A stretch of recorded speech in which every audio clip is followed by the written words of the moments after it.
est-ce que vous avez des questions concernant le don d'ovocytes? Est-ce qu'il y a des choses que vous avez pas encore tout à fait compris, que vous voulez que je vous explique? Je comprends. Il n'y a pas de question. Les questions, il a besoin de bébés. Voilà, vous voulez un enfant. Oui, oui.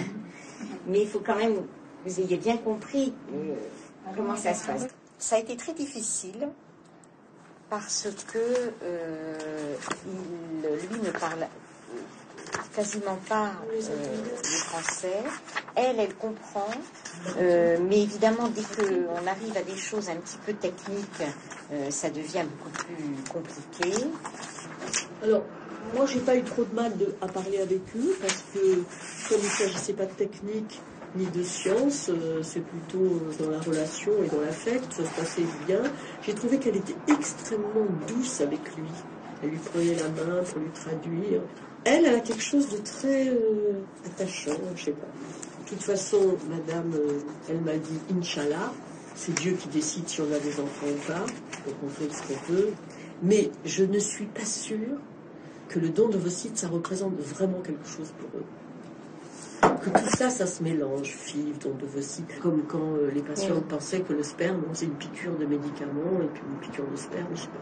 C'est un domaine quand même très délicat. On est un peu mal à l'aise parce que c'est un couple qui est déjà un peu âgé.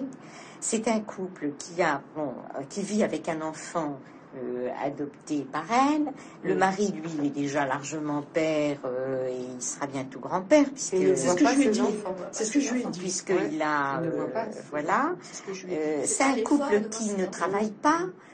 Ça fait beaucoup de choses. En même temps, ça fait maintenant 2004, la première fois où ils ont été vus, hein, c'est ça.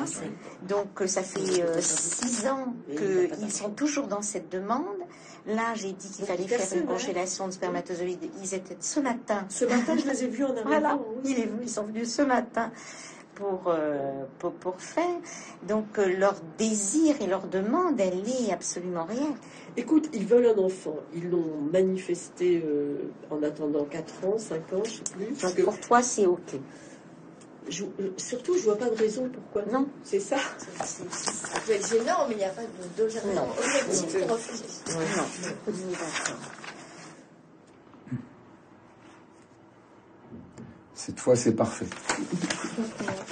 Merci. Voilà, je pense.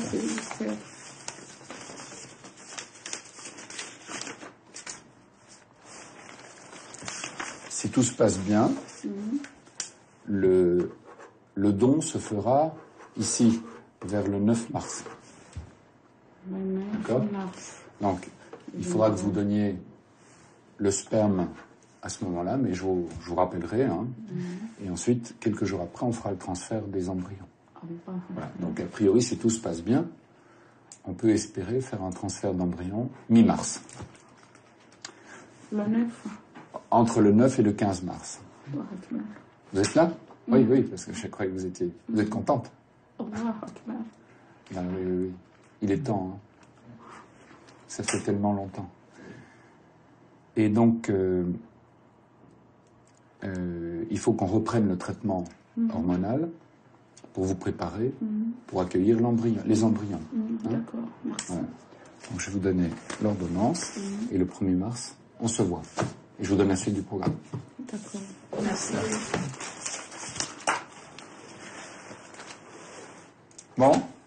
C'est bon ? À dans 15 jours ? D'accord, merci. Je vous en prie. Merci. Alors déjà, on choisit un spermato qui a l'air à peu près normal. Une tête pas trop grosse, pas trop petite. Voilà le petit spermato. Flagelle normal et qui remue bien. Là, ça sera celui-là. Hop, t'en vas pas. Reste avec moi. Hop. Ouais, je ne te veux pas. J'avais l'autre, mais l'autre, il veut pas se décoller. Hop là. C'est un bon critère, hein. Qui sera récalcitrant. Alors, il y en a. Voilà, celui-là. Il a fait de l'effet. Après, il faut le faire monter dans la pipette. Allez. Hop là. Et là, on va aller chercher le premier des ovocytes à injecter.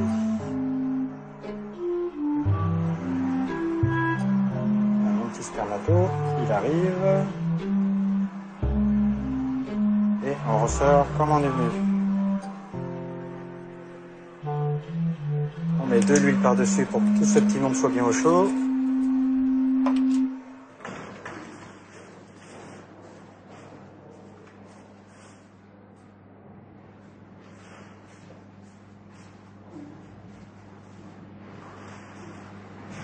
S'il vous plaît. Madame, bonjour monsieur. Entrez, je vous en prie. Merci. Bonjour. Alors, je vais commencer par les mauvaises nouvelles. Il y en a 2 de bloqués.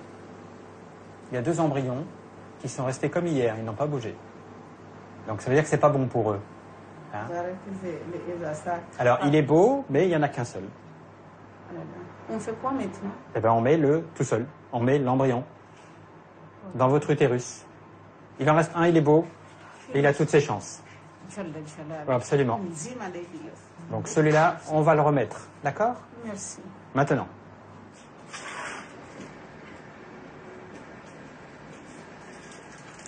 Allez, maintenant c'est le grand jour.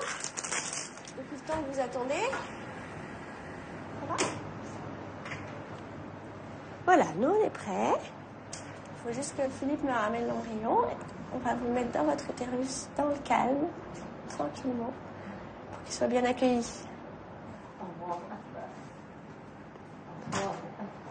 Et le voilà.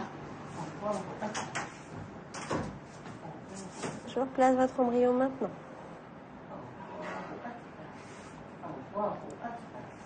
Ça va? Qu'est-ce que vous dites? Qu'est-ce que c'est? C'est une prière? Dieu est grand? Ça se passe très bien. Hein? Voilà.